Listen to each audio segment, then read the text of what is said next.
وہ لڑکی بہت خوش تھی کہ جس لڑکے کو اس کے باپ نے اس کے لیے منتخب کیا تھا وہ رفتہ رفتہ اسے بھی پسند آنے لگا تھا۔ وہ اپنی شادی کو لے کر بہت پرجوش تھی۔ شادی کی تیاریاں پورے جوش و خروش سے چل رہی تھی۔ وہ لڑکی خوش تیاریوں میں مگن تھی، مگر شاید قسمت کو کچھ اور ہی منظور تھا۔ اسی دوران اسے پتہ چلا کہ اس کا ہونے والا شوہر بہت سی لڑکیوں میں دلچسپی رکھتا ہے۔ اس نے جب اسے اپنی آنکھوں سے دیکھا، اس سے بات کرنے اور اسے سمجھانے کی کوشش کی، تو اس لڑکے نے کہا کہ مجھے لڑکیوں کی کمی نہیں ہے، تم صرف خوبصورت ہو، مجھے پسند آئی ہو، اس لیے میں تم سے شادی کرنا چاہتا ہوں۔ تم اپنی زندگی میں مگن رہو اور میں اپنی زندگی میں مگن رہوں گا۔ میں تمہیں ہر قسم کی آسائش دوں گا، مگر تمہاری کوئی بھی پابندی میں برداشت نہیں کروں گا۔ اس سے اس لڑکی کو اپنی تذلیل محسوس ہوئی اور اسے لگا کہ جیسے کسی نے اس کے احساسات پر برف جما دی ہو۔ وہ گھر آ کر بہت روئی۔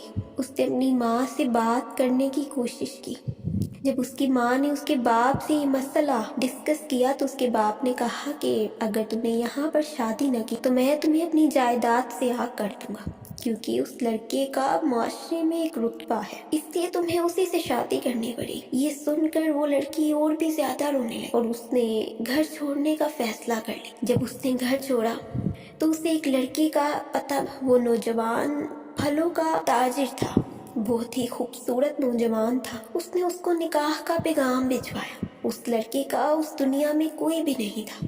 جب اس نے نکاح کا پیغام سنا تو اس نے کہا کہ میرے پاس تمہیں دینے کے لیے وہ سب کچھ نہیں ہے جس کی تم حقدار، مگر میں پوری کوشش کروں گا کہ زندگی میں تمہیں ہر وہ خوشی دوں جس کی تم خواہش کرو۔